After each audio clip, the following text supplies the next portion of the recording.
Glória a Deus. Abram comigo as vossas Bíblias no Evangelho de Jesus, segundo escreveu João, capítulo de número 4. Obrigada. Eu estou feliz de conhecer essa igreja. Quero render graças ao Senhor por essa oportunidade de estar diante de um povo tão seleto, tão abençoado por Deus. É uma honra de verdade estar entre os irmãos. Eu quero glorificar a Deus pela vida do pastor Aguinaldo Valadares, né? Deus abençoe sua vida, pastor, também da sua esposa, irmã Neide. Falei certinho, irmã Neide? Glória a Deus. E também da líder do Ministério de Mulheres, irmã Marlene. É você, não é, irmã Marlene? Glória a Jesus. Irmã Marlene, a varoa aqui escreveu Marlene Detone, é isso mesmo? E pronuncia assim? Tu detona até no nome, é? Forte, rapaz. Falei, rapaz, com o nome desse eu nem pregava mais. Só anunciava o nome, Marlene Detone. Glória a Deus. Feliz também em conhecer a cantora Ana Paula. Na verdade eu estou dizendo conhecer, mas eu tive a impressão da gente já ter estado junto. É equívoco meu? Já estivemos juntas, né? Pastor Ananias? Glória a Deus. Como Deus te usa. Meu Deus do céu, que bênção, né, irmãos? Oh, quem pode dar um glória a Deus pela vida da irmã Ana Paula? Glória a Deus. João, capítulo de número 4.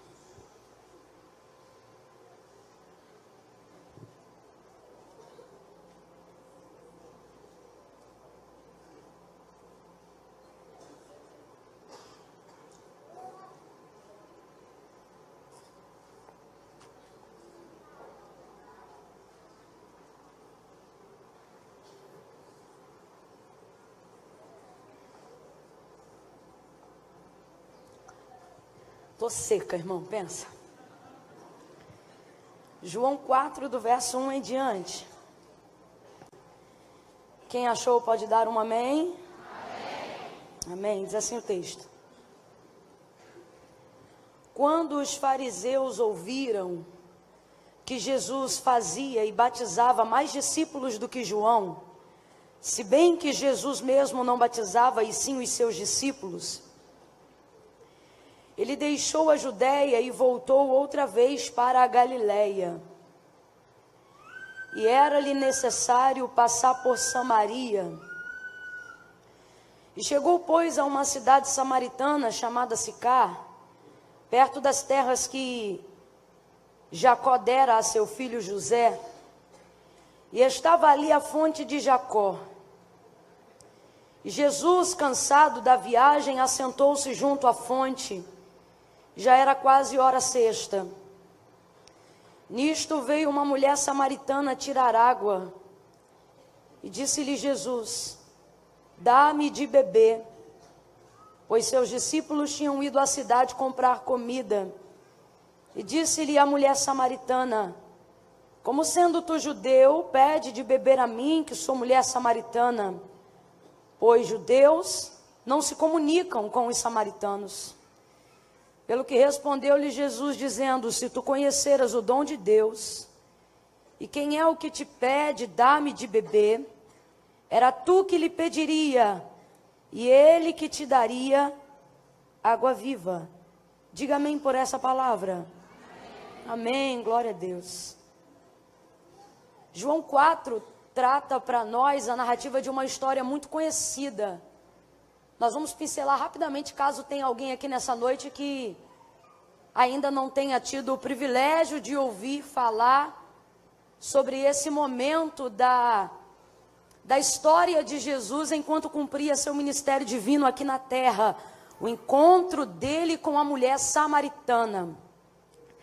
Na verdade, há algumas coisas que precedem esse momento que precisam ser explicadas por nós, ou precisam ser entendidas por nós. A Bíblia vai dizer que Jesus ele estava na Judéia, e ali o ministério estava crescendo, a mensagem do arrependimento estava gerando arrependimento e criando um resultado muito grande na Judéia. João já pregava o arrependimento antes de Jesus chegar. E quando Jesus visitou o deserto da Judéia, ele evidenciou, ele credenciou toda a mensagem de João. E isso fez com que o deserto da Judéia, que já era cheio pela mensagem de João, multiplicasse, enchesse ainda mais. Porque ele ganhou todo o respaldo, todo o crédito de que tudo que ele dizia era verdade. Imagine ele falando de alguém que era maior do que ele, mais poderoso do que ele, do qual ele não era digno de carregar nem as sandálias, nem de desatar a sandália dos seus pés. E ele já era um homem extremamente poderoso em obras e palavras. A palavra do Senhor vai dizer que João era poderoso, que nascido do ventre de mulher. Jesus vai dar testemunho dele que igual a ele não tinha. E que desde o dia de sua morte passou-se a fazer guerra do reino dos céus, entendendo que agora ele seria tomado à força. João Batista é alguém que vai inaugurar um novo tempo. E aí ele pregava com tanta autoridade que as pessoas começavam a pensar que não seria talvez ele o Cristo. E aí o texto vai dizer, ele falou a verdade e não mentiu, dizendo, não o sou. Aquele que vem após mim é maior do que eu. E ele já era poderoso. Aí ele diz, do qual eu não sou digno nem de desatar a sandália dos seus pés. Aquele que vem depois de mim, na verdade é antes de mim, porque é nascido primeiro do que eu. Mais poderoso do que eu. Quando João Batista pregando sobre ele, vem chegando ele, João Batista vai ganhar ainda mais crédito em tudo que ele falava. E agora, meu irmão, tem dois grupos de pessoas discipulando no deserto. João e seus discípulos e Jesus e seus discípulos. O texto vai dizer que eram muitos que se batizavam naqueles dias. Não é exatamente Jesus que desce às águas, os que buscam o arrependimento, mas os discípulos de Jesus. Agora veja, o reino de Deus está em abundância. O nome de Deus está sendo glorificado. Aonde já havia uma multidão, agora há uma multidão em dobro. Muitos estão sendo batizados.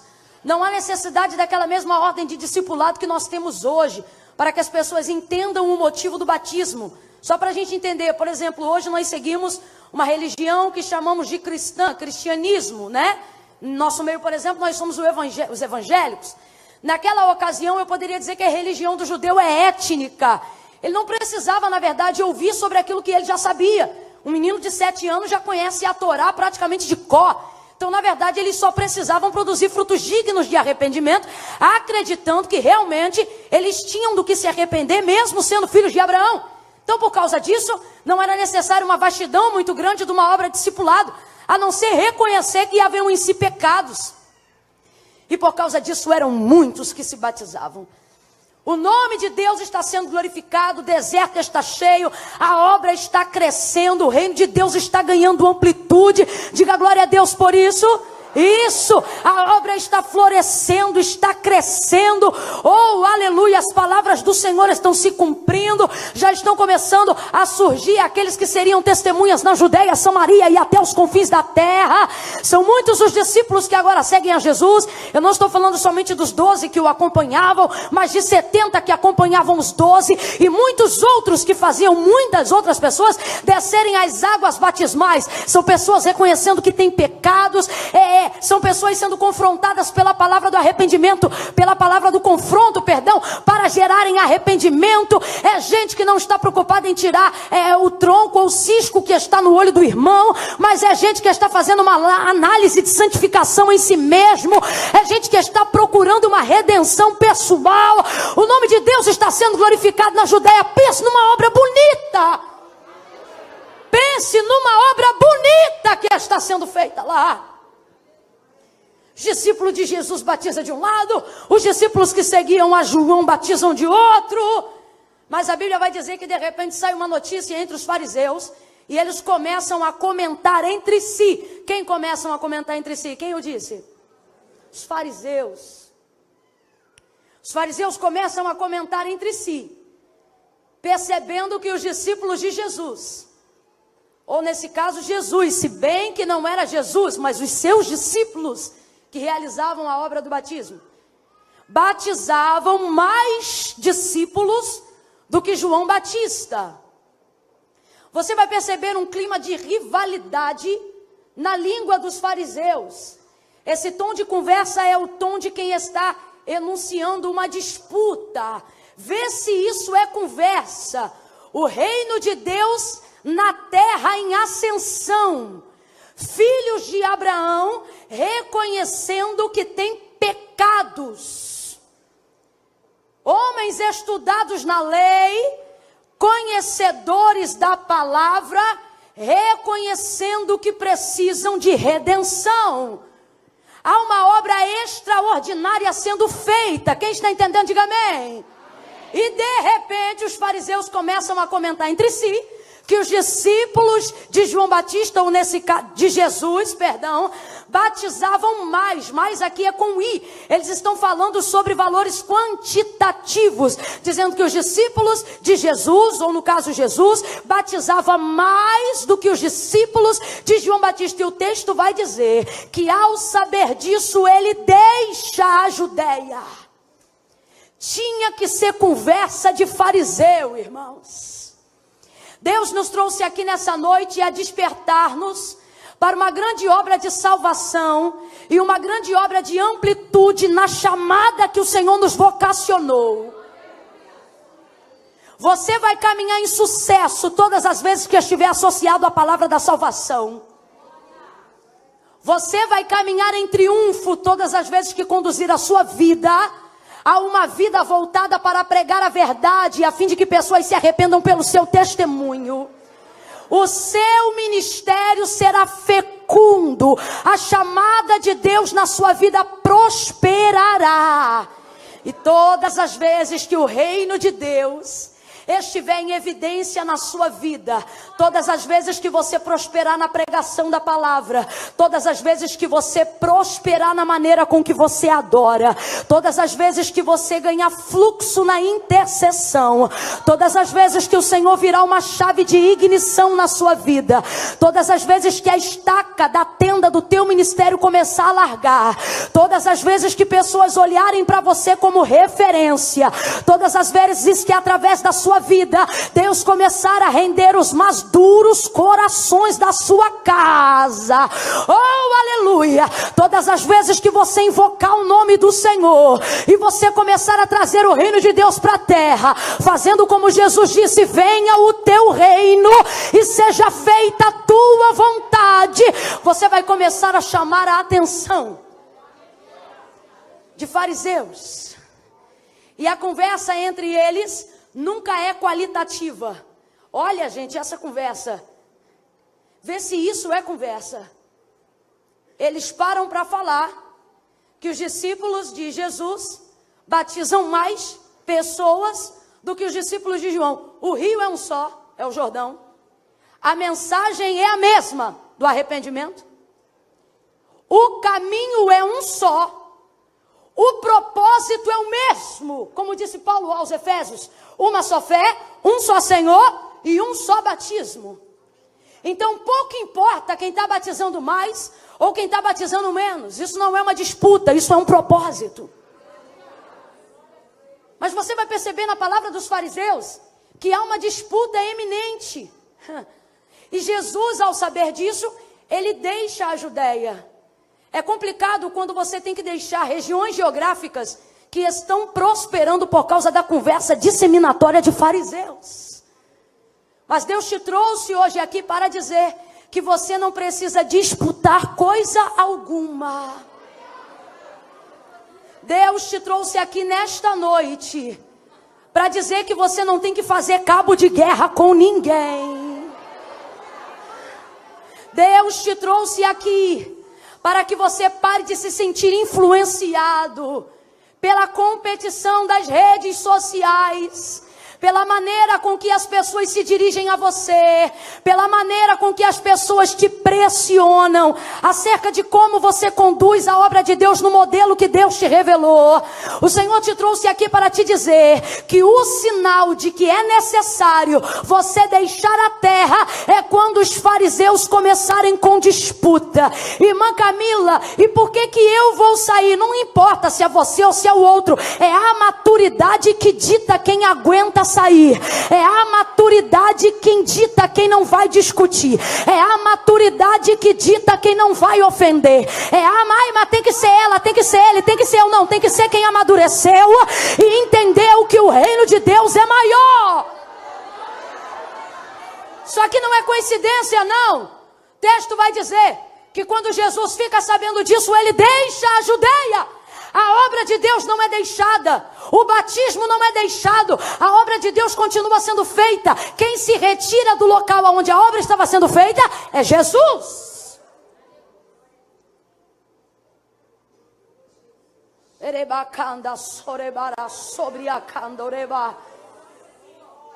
Eu costumo dizer que no reino de Deus, quem compete já perdeu e não sabe.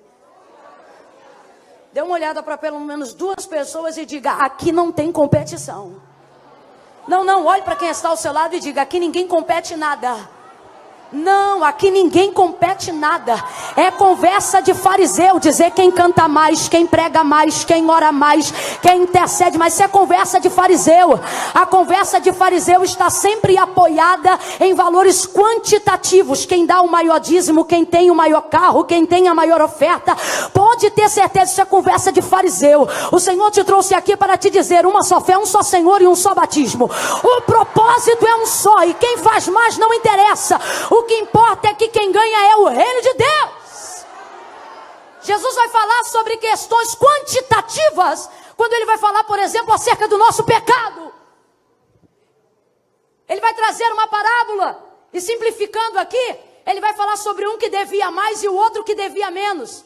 E o Senhor, que podia perdoar a dívida, perdoou a ambos, tanto o que perdoava mais, tanto o que devia mais, quanto o que devia menos. E perguntando para os seus discípulos, ele falou: vocês acham que quem mais foi perdoado? Aí o outro vai dizer: ora, quem devia mais. Só que a moral do texto não é essa. A moral do texto era que tanto quem devia muito, quanto quem devia pouco, estava em condição igualitária. Por quê? Tanto quem devia muito, quanto quem devia pouco, não podia pagar, sim ou não? Sim ou não? Vamos supor, tinha um que devia 100, mas não podia pagar. E o outro devia 10 mil, mas também não podia pagar. Ou seja, ambos eram devedores e nenhum podia pagar. Quem está entendendo, diga amém. Então o Senhor está dizendo hoje para nós aqui, tanto acerca do pecado, que é o que a parábola dizia, o que ele está dizendo é: não importa quem pecou mais ou quem pecou menos, vocês estão em posição igualitária no que tange a salvação, porque ninguém podia pagar a dívida e eu paguei. Não importa se você bebeu mais ou se bebeu menos, se um fumou mais ou se fumou pouco, se o outro caiu com 10 ou o outro caiu com 5, a sentença era a mesma, o inferno. Ninguém podia pagar a dívida e ele pagou. Ele pagou a dívida. Agora veja, se você pega isso e coloca em direção ao reino de Deus, você vai ver que a perspectiva do reino de Deus não muda. Não importa quem faz mais ou quem faz menos, não é para você. Não sou eu que ganha. Presta atenção. Quando a gente ganha, não é metodista que ganha. Quando a gente ganha, não é assembleia que ganha. Quando a gente ganha, não é presbiteriana que ganha. Quando a gente ganha, quem ganha é o reino. Soma ponto para o reino, para a glória de Deus.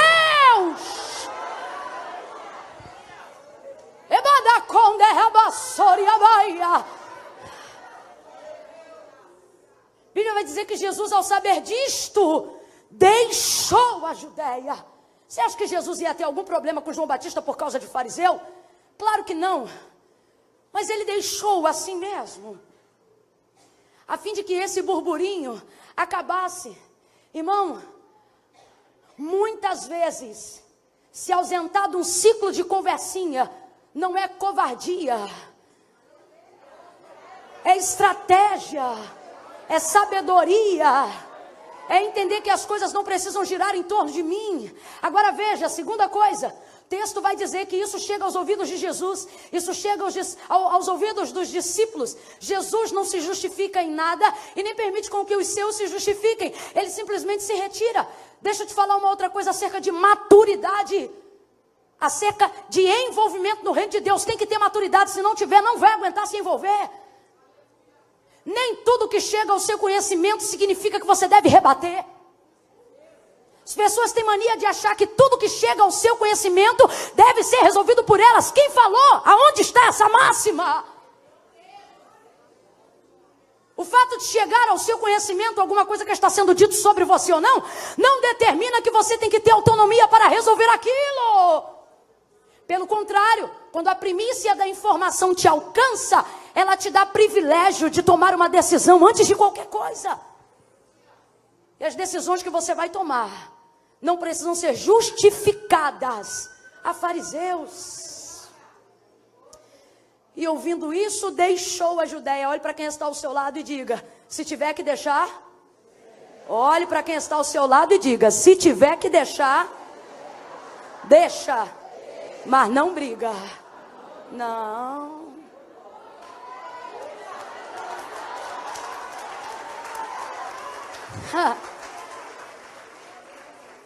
Eu sei que para muitas pessoas esse é o tipo de palavra que gera um teor onde alguém pensa que é covardia.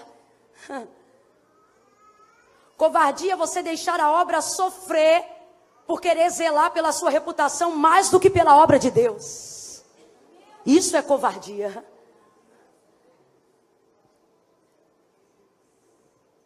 E deixou a Judéia. Eu sei que às vezes é difícil deixar aquilo que a gente ajuda, deixar aquilo que tem participação nossa, deixar aquilo que faz parte de nós. Mas a Bíblia diz que ele deixou a Judéia. Deixou a Judéia.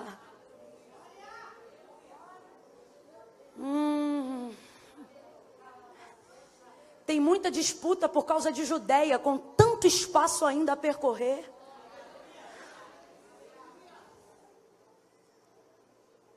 Irmão, o campo é grande. Eu vou contar de 1 a 3, quando eu disser 3, você vai repetir isso comigo e vai dizer: o campo é grande. Vamos lá? 1, 2, 3, diga. O campo é grande, irmãos. Ele deixou a Judéia, mas ainda tem Galileia. Ele deixou a Judéia, mas ainda vai passar por Samaria. Ele nunca pediu campo, ele sempre pediu obreiros. Ele disse: rogai, pois, ao Senhor da seara. Quem é o Senhor da Judéia? O Senhor. Da Galileia? O Senhor. De Samaria? Você não é dono de nada, menino. Eu não sou dona de coisa nenhuma.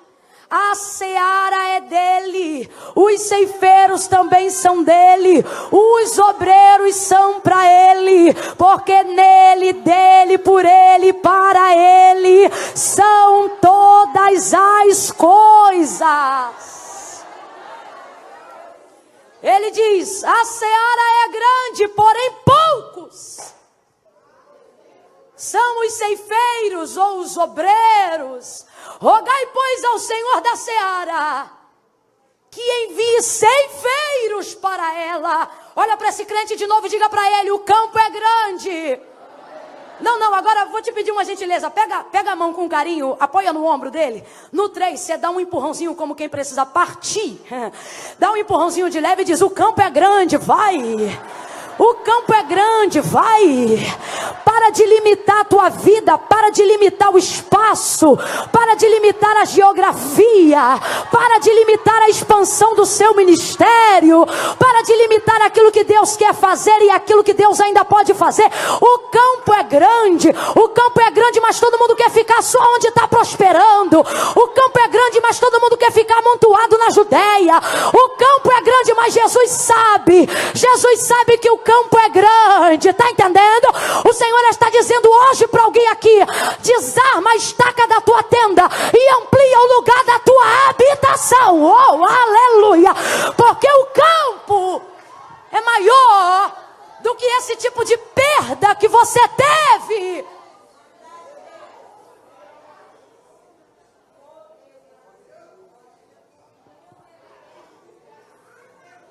Oh, aleluia! Você não vai brigar por causa disso, não? Você diz: não vou não, o campo é grande. Mas olha, a oportunidade era tu que cantava hoje, botaram o teu nome na escala. Não tem problema não, o campo é grande. Hoje eu não canto aqui, amanhã eu canto lá, depois ele canta aqui. Fica tranquilo. Ó, uma garota, você acreditava que era fulano que pregava hoje, só porque acharam uma data na tua agenda, acabou tu vindo? E aí a fulana que estava hoje aqui, ela só veio aqui, mas ela é que era a pregadora de hoje. Não tem problema não, ela está em paz e está dando glória, porque ela sabe que o campo é grande. Hoje prega eu, amanhã prega ela amanhã, e o Senhor vai ampliando a estaca da tenda. Deixou a Judeia e decidiu ir para a Galileia. Jesus deixou a Judeia e voltou outra vez para a Galileia. Então, quando Jesus sai da Judeia, ele quer chegar na Galileia. Aí João vai expressar no texto que enquanto ele se dirigia para a Galileia, decidiu passar em Sicá, província samaritana, terra de samaritano.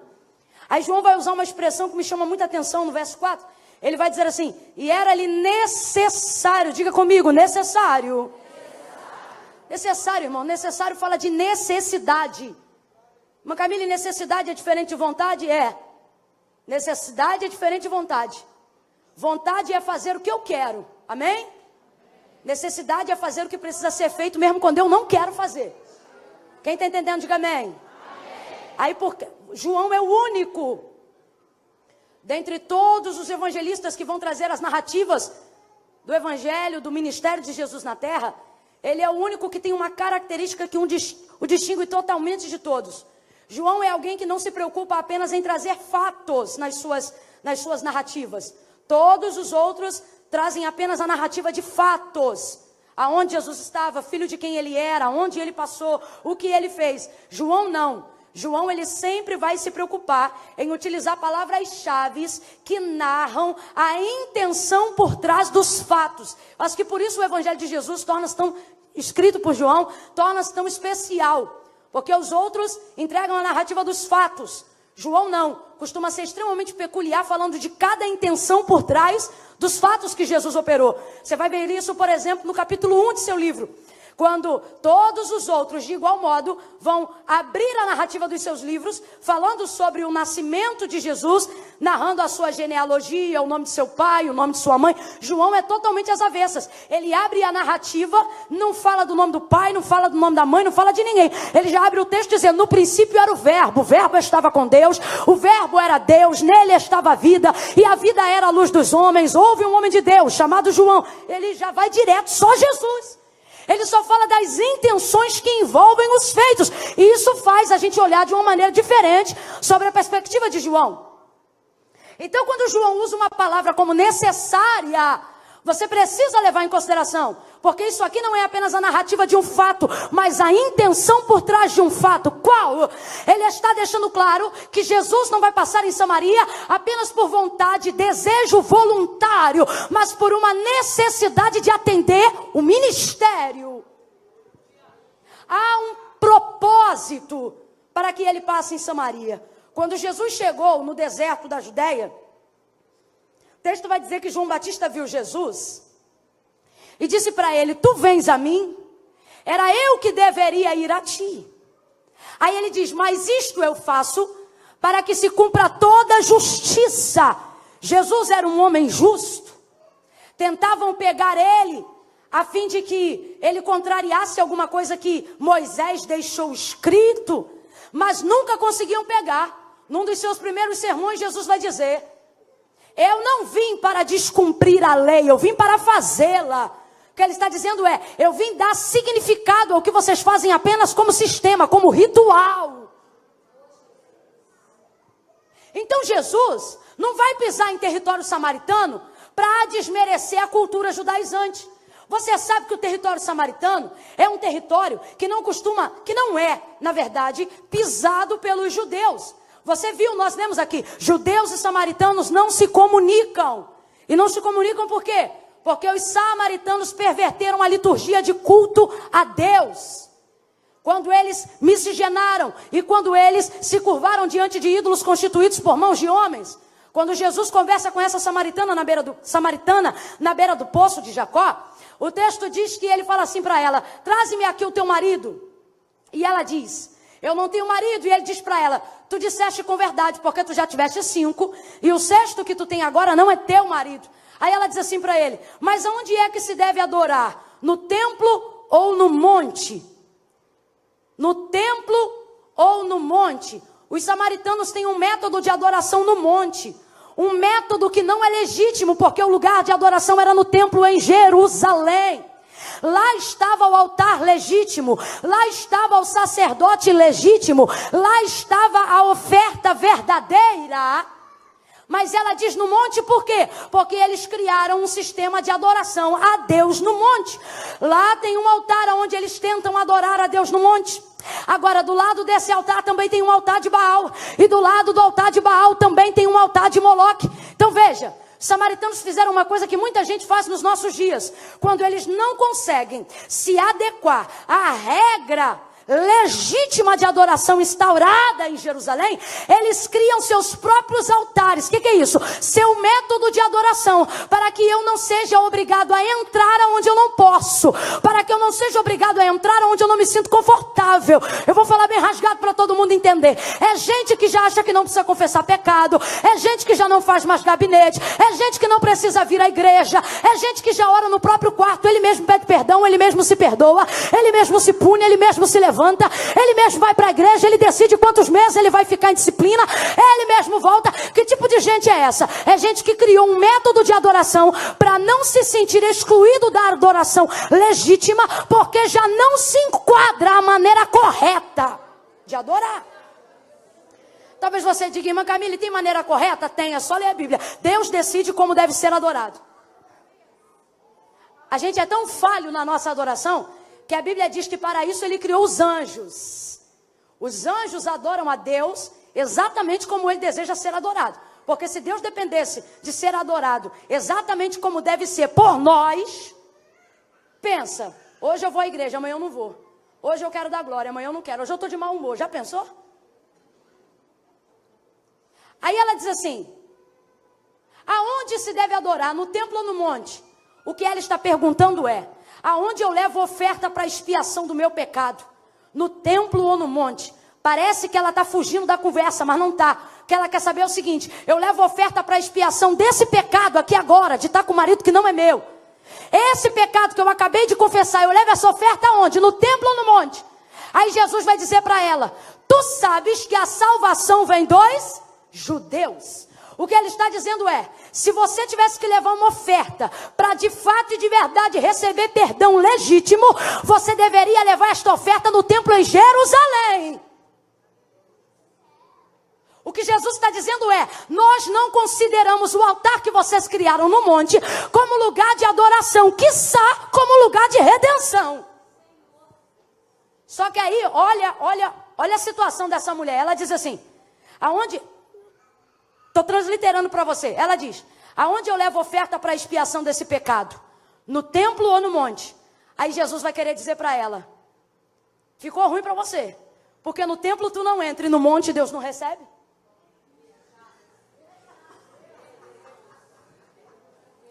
Ela não pode ir ao templo e no monte Deus não aceita. Aí ele diz, mas a hora chegou. Oh, aleluia. Eu quero que você repita isso após mim. Diga, a hora chegou. Diga de novo, a hora chegou.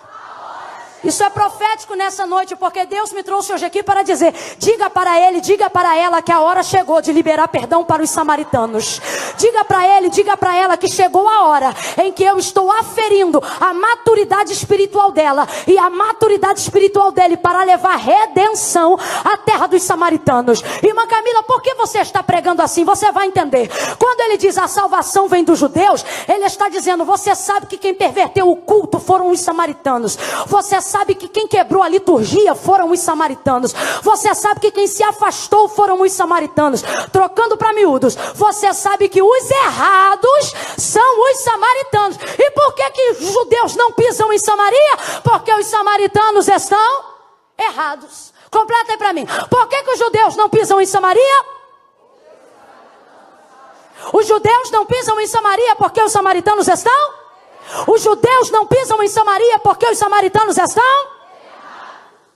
Aí João vai dizer que Jesus falou que lhe era necessário.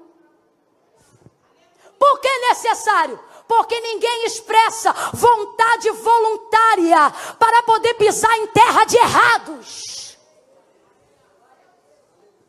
Ninguém acorda dizendo, rapaz, eu estou com a vontade de visitar meu pai que me molestou. Estou com a vontade de dar um abraço no meu pai hoje.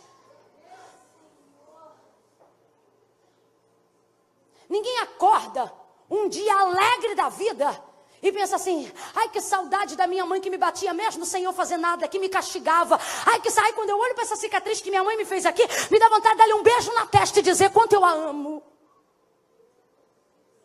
A nossa carne não opera para Deus bem voluntário nenhum. Por que o texto vai expressar necessidade? Porque vontade é fazer o que eu quero quando eu quero. Necessidade é fazer o que precisa ser feito mesmo quando eu. Quem aqui acorda de madrugada para trabalhar? Levanta a mão, quem acorda de madrugada? Jesus dá trabalho para o teu povo. Vamos lá, quem levanta na madruga para trabalhar? Abaixa a mão. Tem alguém que levanta 5? Tem? Tem alguém que levanta 4:30? Vou pegar o pessoal de 4:30. Agora imagina esse pessoal aqui no domingo depois do culto. Já indo para casa pensando na segunda-feira, delícia, o culto acabou tarde. Pregador falou a pampa, foi uma glória.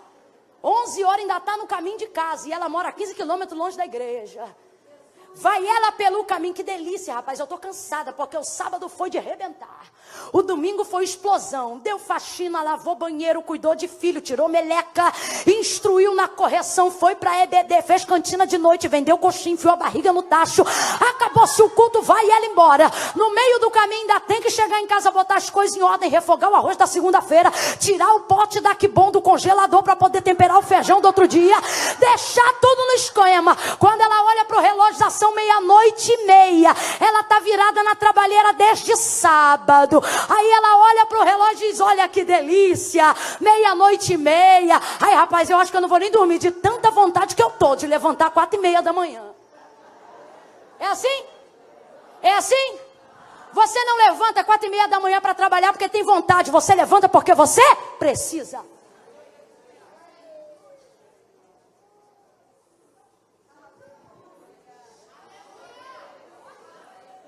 O que a maturidade em Deus nos permite fazer? Permite colocar as nossas responsabilidades na frente das nossas vontades. Quando é que você vê que teu filho cresceu? No juízo, na mente. Quando você percebe que ele tem vontades, mas ele aprende a priorizar as responsabilidades. Ministério é assim, chamada com Deus é assim, reino de Deus é assim, ser cristão é assim. É aprender que a partir do momento que você foi chamada, a partir do momento que você foi chamado, a partir do momento que você foi vocacionado, que você se apresentou para ser uma testemunha do Evangelho de Cristo, para ser uma testemunha do reino de Deus aqui na terra, você precisa aprender a colocar as suas responsabilidades na frente das suas vontades. Tem crente que ainda não aprendeu isso. Ele vem para a igreja e ele diz, se eu sentir, eu dou glória. É crente de vontade. Agora tem uns que entendem que a liturgia de culto não é o que Deus manda, mas é o que eu levo. Aí esses vêm para a igreja e eles não são do tipo, eu dou glória se eu sentir. Eles são ao contrário, eles dizem, eu vou dar glória até sentir. Até sentir eu dou glória. Gente que entende que a responsabilidade de adoração está na frente da vontade de sentir a adoração.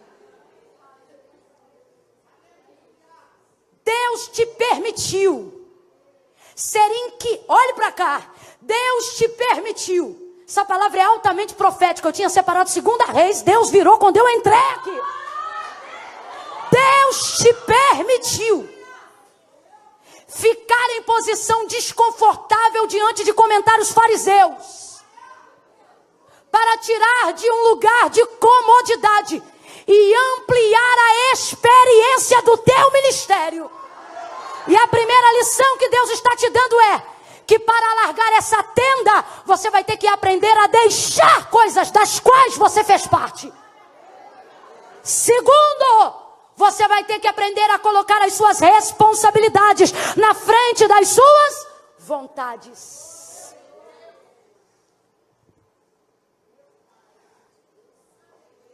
Quem tem um chamado não faz só o que quer. Quem teve ousadia para abrir a boca e dizer, não vivo mais eu, mas Cristo vive em mim, então tem que parar de fazer só o que quer. Só dá glória se quiser, só adora se quiser, só perdoa se quiser, só faz o que quer. Se você continuar controlando a sua carne pelos sentimentos, você cairá na armadilha do seu próprio coração. Filtre os seus sentimentos e emoções com oração. Nem tudo é do jeito que você sente. Não dá para guiar uma vida baseada por emoção. Não dá para viver e basear uma vida por arrepio. Não é só por arrepio que Deus se apresenta. Aí você sentiu um arrepio, frio também arrepia. Deus te trouxe aqui para te dizer, eu estou te dando maturidade para que você entenda que o seu ministério, que a sua vida, que a sua casa, que a sua família, que o seu trabalho, que a sua vida financeira, que a sua vida espiritual, que a sua vida emocional está habilitada a crescer quando você entende que as suas responsabilidades com a vida cristã vêm na frente das suas vontades.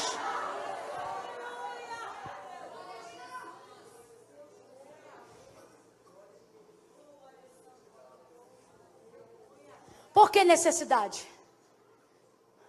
Porque não é só o que eu quero, mas é o que eu preciso. Por que necessidade? Porque se eu fosse levada só pela vontade, eu não iria. Mas como eu não sou guiada pelas minhas vontades,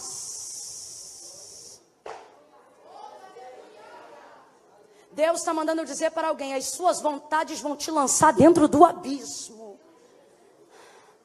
A carne só guerreia em prol dela. Está pensando que ela quer te levar para o céu? Quer não. Carta de Paulo aos Romanos, capítulo de número 7. O querer bem está em mim, mas não consigo fazê-lo. Porque toda vez que quero fazê-lo, encontro outra lei que opera nos membros da minha carne e que me impede de fazer o bem que eu sei que preciso fazer. O querer bem está em mim, mas não consigo efetuá-lo. Porque encontro outra lei operando nos meus membros que milita contra esta lei de querer fazer bem. Todas as vezes que isso acontece, ocorre que o bem que quero fazer, não faço. Mas o mal que eu não quero, esse miserável homem que sou, quem me livrará do corpo desta morte? Você sabe por que tem gente aqui que está afastada dos caminhos do Senhor e ainda não voltou ao centro da vontade de Deus? Porque está esperando vontade. Você está esperando o quê? O dia que você sentiu um arrepio? Irmão, não leva a mão não, mas eu vou falar. Salvação não é emocional não, é consciência de que você é pecador e vai queimar no fogo do inferno, se não reconhecer que precisa de perdão dos pecados. E que só Cristo pode dar. Isso aqui nem emocional não, é decisão.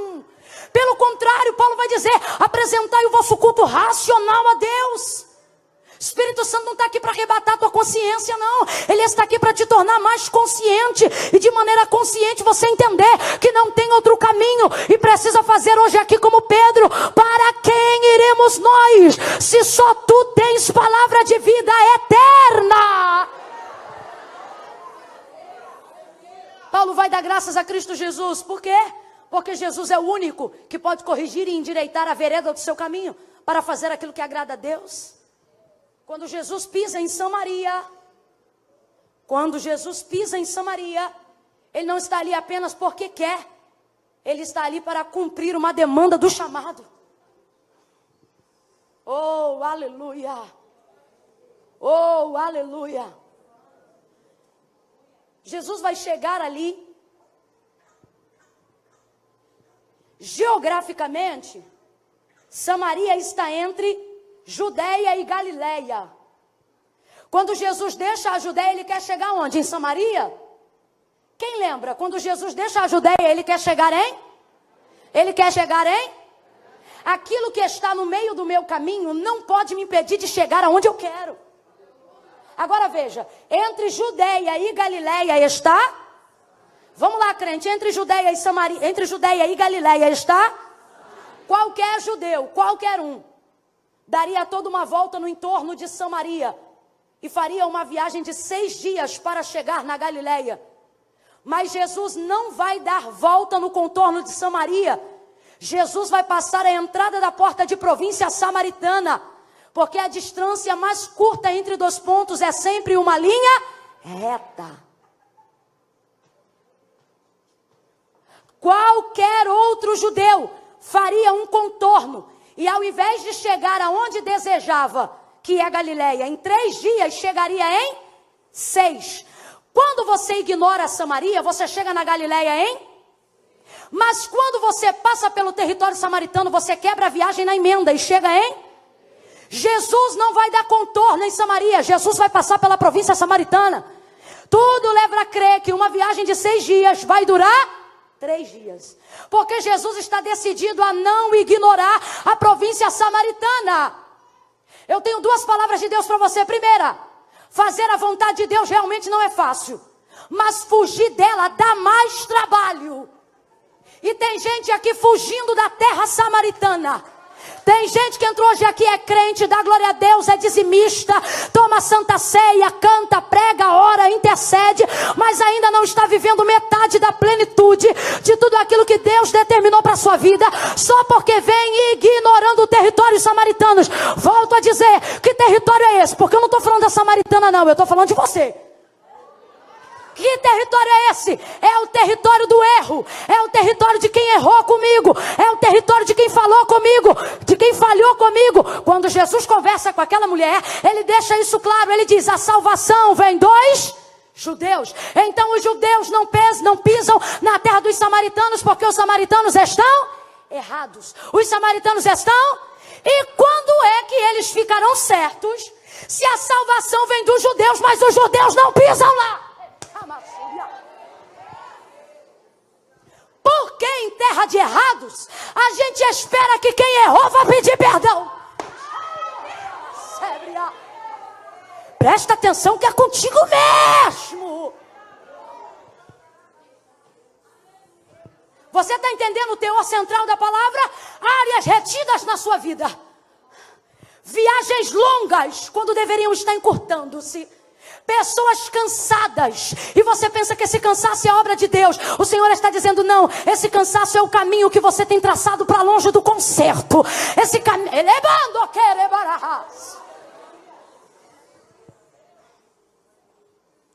você diz, mas pisar lá? Mas quem errou comigo foi ela.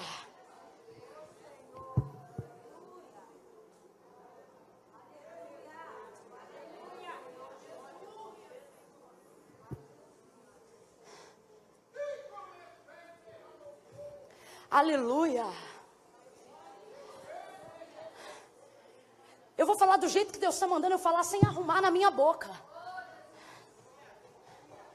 Você pensa que o seu problema é que você ora pouco.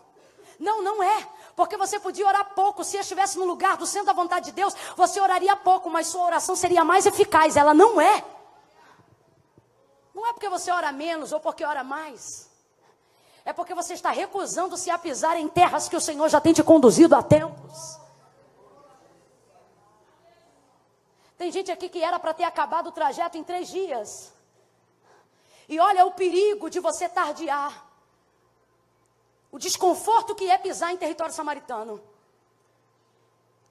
Uma viagem de 3 dias leva menos ou mais bagagem do que uma viagem de 6 dias. Uma viagem de 3 dias leva menos ou mais bagagens do que uma viagem de 6 dias? Menos. Uma viagem de 3 dias é menos ou mais cansativa do que uma viagem de 6 dias? Uma viagem de 3 dias incha mais ou menos as pernas do que uma viagem de 6 dias?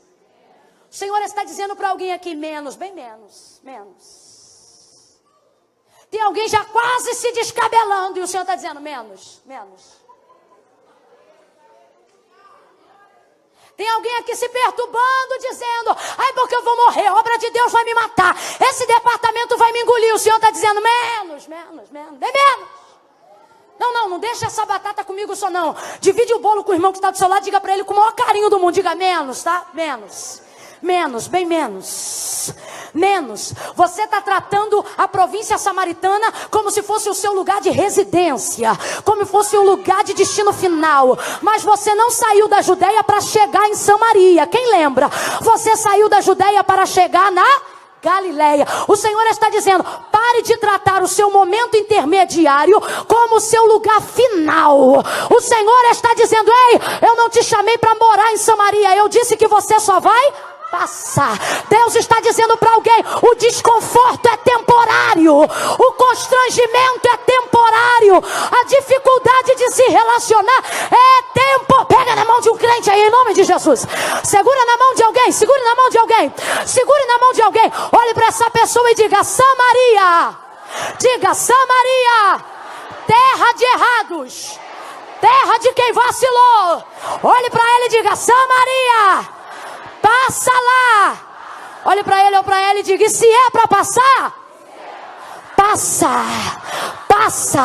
O Senhor está dizendo, não vai morar, só vai passar. É temporário, é temporário.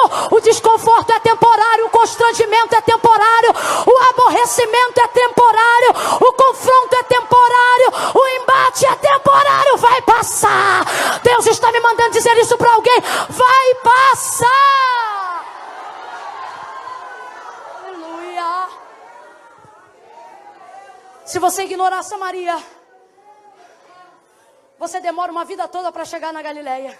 E posso lhe falar, vai chegar como eu já vi muita gente chegando. Chega, mas chega tão cansado que não pode nem comemorar a chegada.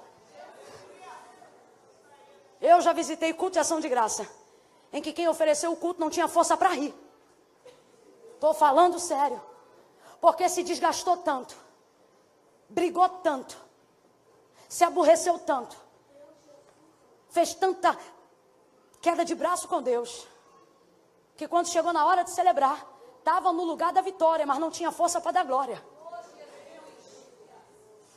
É só você analisar que você vai ver que você conhece gente assim. Deus está dizendo, tu te apressa em chegar na Galileia queimando etapas. Tu te apressa em chegar no destino final pelos teus meios. Mas Deus está dizendo, eu tenho os teus caminhos.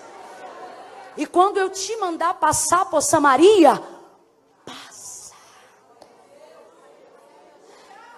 E quando tu começares a pensar em tudo que tu tens que enfrentar, o Senhor está dizendo, não esqueça, Samaria é apenas lugar de...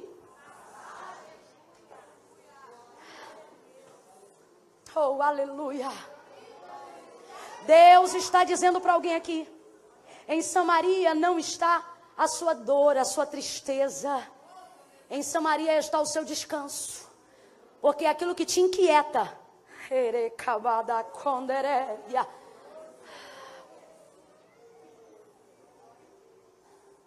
irmãos, o texto vai dizer que Jesus chega em Samaria cansado. Porque esse negócio de fazer a vontade de Deus cansa, tá? Eu costumo dizer que ser crente qualquer um pode ser, até os demônios são. Mas ser salvo é outra vibe. Jesus chega cansado. Agora tu vê, se chegando em Samaria, que é o meio do caminho, diga o meio do caminho. Já chegou cansado, imagina chegar na Galileia sem ter lugar para descansar. Chegava como? Muitos não chegam. Lembra da parábola que Jesus contou do samaritano? Do bom samaritano? Que passou o sacerdote, viu, não falou nada. Passou o levita, viu também e passou de banda. Mas o samaritano veio e estendeu e ajudou. Aquele homem foi dentro da parábola, estava caído por causa de salteadores. Esses salteadores são nômades ladrões do deserto. Ficam à espreita de quem vai passar. Quanto mais bagagem, eles atacam aquele comboio para repartir os despojos. Tem gente aqui levando um peso e uma bagagem extra muito grande para poder chegar onde quer, e o Senhor está dizendo, você não vai aguentar carregar metade do que você está levando. E segundo, você se torna uma peça vulnerável para os salteadores do caminho. Não está entendendo não? Demônios que andam à espreita, vendo quanto podem lucrar com aquilo que você carrega. Não, você não entendeu não. Deus te trouxe aqui para dizer que no caminho da sua chegada final, Ele não te levantou para dar lucro para o inferno. O que é isso? Gente que leva carga no caminho, aonde não te acrescenta nada no compasso, só faz os salteadores do caminho avançarem no comboio. Está entendendo? Jesus chega em Samaria e chega cansado, porque é um meio que te cansa. Irmão, no começo você sai motivado, perto do fim você lembra da chegada. É um meio que te atribula. Porque você vai perceber que empregou muita força para chegar ali. E que demanda de igual força para chegar ao fim. O meio é o lugar das pressões. Tem gente que está hoje aqui pressionado. E por causa dessa pressão você tem vontade de desistir. Mas o Senhor está dizendo, essa pressão só está acontecendo para te dizer que você já chegou no meio. Oh, aleluia. Quem pode entender o que o Espírito diz à igreja? Chegar ao meio é chegar à consciência de que não vale a pena voltar, porque eu vou usar o mesmo espaço para voltar, o mesmo tempo para voltar, do mesmo que eu tenho para chegar. Então o Senhor está dizendo, você se sente pressionada porque chegou no meio. No meio o quê? No meio de uma tensão, onde você tem que tomar uma decisão. E essa decisão é entender que o conserto virá de você e não de quem errou. Jesus chega no poço antes dela. Quem caminha no centro da vontade de Deus sempre chega antes, gente. Quando ele se assenta ao poço, aí o texto diz, nisto vem chegando uma mulher samaritana. Jesus chega e senta cansado. Jesus estava? E por causa que estava cansado, sentou. Quando senta, vem ela. Oh, aleluia. Deixa eu te perguntar uma coisa. Ele sabia ou não sabia onde ela morava? Ele foi ali por causa dela, sim ou não? Mas ele não foi ao encontro dela, mas ficou aonde ela viria ao encontro dele. No centro da vontade de Deus, até no teu descanso você produz. Tem mulheres e homens aqui que estão estressados, ansiosos, atribulados. Porque eu tenho que fazer, porque eu tenho que ir, porque eu tenho que voltar. E o Senhor está dizendo, mas você está cansada. E você pensa, mas se eu não fizer, ninguém faz. Se eu não for, ninguém vai. E Deus te trouxe aqui para te dizer, senta e espera. E você diz, mas eu não posso. E o Senhor está dizendo, a sua ansiedade não vai acrescentar um côvado naquilo que você precisa resolver. Senta e espera. Mas você pensa que esperar é a mesma coisa de não fazer nada, mas não é. Quando Deus te manda sentar e esperar, quando Deus te manda descansar do seu cansaço, oh, aleluia. É porque Ele sabe que você está num lugar onde você pode achar repouso. E Deus está dizendo, quando você está no centro da minha vontade, ou seja, quando você está numa posição desconfortável, mas foi aonde eu te coloquei. Quando você está num lugar que você nem queria estar, mas está porque eu te disse que era necessário. Até quando não tiver nada para fazer, e você tiver só que esperar, o reino de Deus vai se mover em seu favor. Escute, a Bíblia diz que Jesus chega e senta no poço. E o texto diz que ele está cansado e está sentado. Ou seja, Jesus está descansando. Complete aí para mim, Jesus está? Jesus está descansando. Sabe o que as pessoas pensam? Que descansar e não fazer nada é a mesma coisa, mas não é. O descanso está para o trabalho, assim como o trabalho está para o descanso. Se uma pessoa só trabalha e não descansa, todos os seus anos de trabalho irão para o ralo. Porque para que o trabalho seja feito, uma pessoa precisa fazê-lo descansada. Quem está entendendo? Diga amém. O Senhor falou, vocês vão trabalhar 6 dias, mas no 7º dia vocês vão para gerar resultado do trabalho, porque senão o seu trabalho vai para o lixo, porque você não vai ter vida para vivê-lo. Só que as pessoas criaram na sua mente a ideia de que descansar é não fazer nada.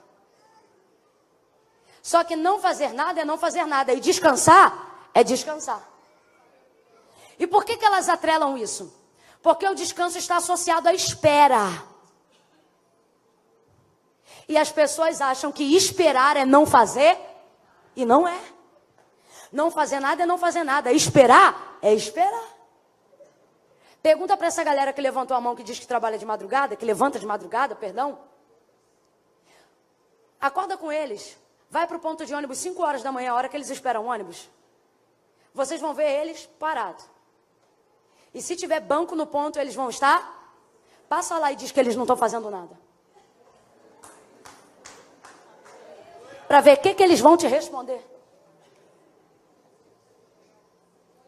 Estar parado, sentado e esperando não é a mesma coisa que não fazer nada.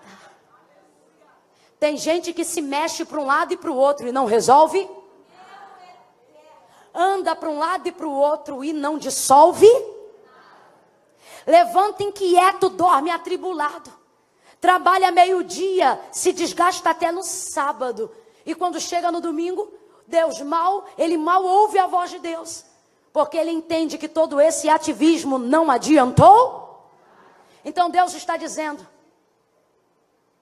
para mim e para você hoje, quando estiver cansado, sente, descanse e espere.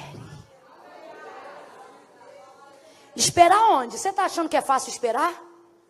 Não é não. Esperar é aguardar que aquilo que eu creio já está pronto. Ele senta e vem chegando ela.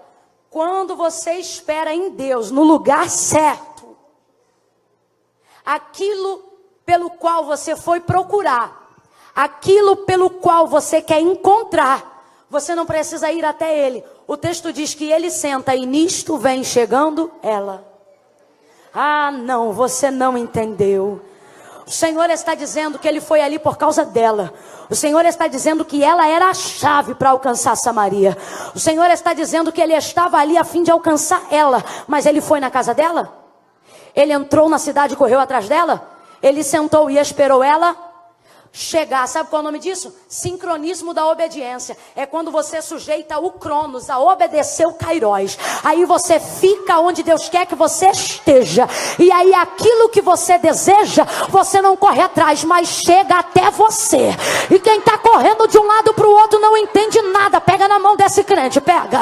Segura a mão dessa pessoa, segura com vontade, vamos lá. Segura na mão dessa pessoa e diga para ela, no centro da vontade de Deus, você descansa, e no seu descanso o Senhor produz. O Senhor está trazendo para perto, o Senhor está trazendo a sua bênção, o Senhor está colocando aonde você está aquilo que você precisa. Aleluia, aleluia. Nisso chega ela. Meu Deus, rapaz, isso é coisa de doido. Isso acontece na nossa vida direto. A gente está lá correndo atrás do que quer, quando a gente não aguenta mais, que os nossos recursos foram embora, que a gente não tem mais capacidade, que o fôlego já se esvaiu, que as forças físicas, a carne já está em frangalho. Aí a gente diz, não aguenta mais, daqui a pouco Deus faz parar do nosso lado que a gente queria. É um jeito de Deus dar um tapa na gente com luva de pelica e dizer, eu não preciso que você faça, eu só preciso que você esteja onde eu quero. Eu não preciso que você meta a mão, eu só preciso que você me obedeça, menina.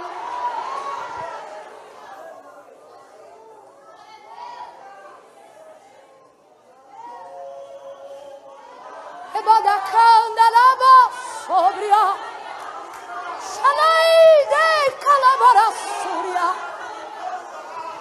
Deus está dizendo, obedeça e eu vou te trazer para perto. Deus está dizendo, obedeça e eu vou te poupar constrangimentos. Deus está dizendo, obedeça e você não vai precisar entrar, você só vai passar. Deus está dizendo, obedeça e eu vou minimizar os prejuízos. Deus está dizendo, obedeça e eu vou acelerar o conserto. Obedeça e eu vou facilitar a ordem da casa. Obedeça, Ele está dizendo para alguém, só obedece, obedece, obedece. Eu vou falar de novo. Ele está dizendo, eu não preciso que você faça, eu só preciso que você esteja.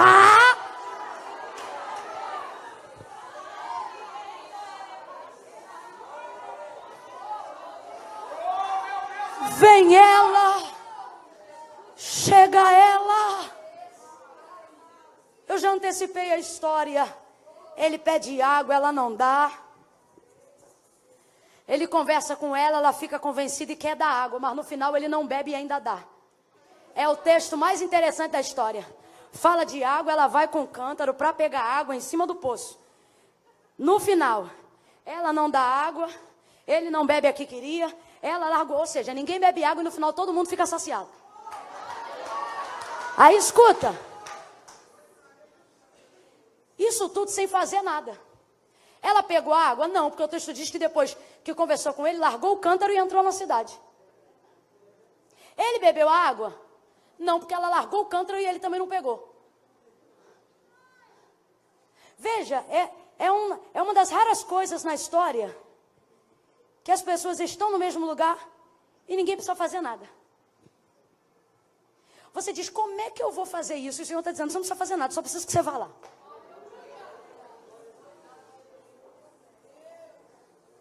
E talvez você está assim, mas quem errou comigo foi ele. E o Senhor está dizendo exatamente, é a terra dos errados. Não espere conserto de lá. Olha o que Jesus disse para ela, a salvação vem dois. É por isso que ele está pisando lá, porque você não pode esperar o conserto de quem está na terra dos errados. Ele veio de lá e pisou lá.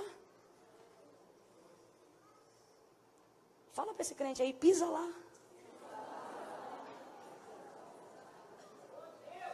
Pisa lá porque ainda que ele queira, por causa de seu erro, ele não pisa em Jerusalém, está entendendo? Ele não vai entrar aqui, gente.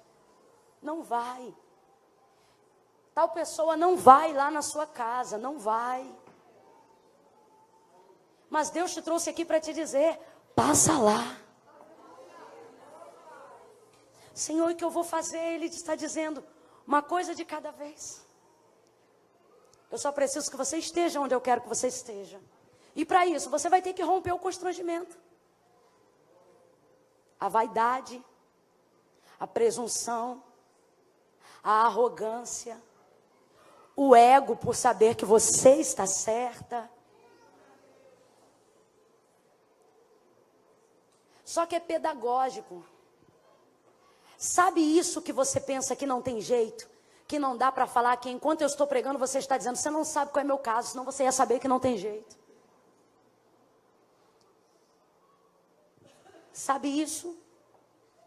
O Senhor criou essa estratégia e te trouxe hoje aqui para dizer que o primeiro passo é seu.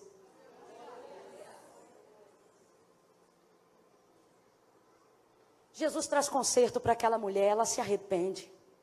Ele olha para ela e diz, nem no templo nem no monte, mas a hora chegou. Chegou quando? Quando eu cheguei aqui. O Senhor está dizendo, a sua atitude vai determinar a hora que eu faço o conserto.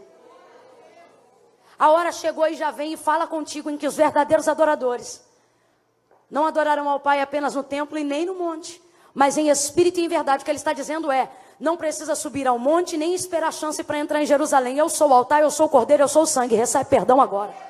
E perdoa ela.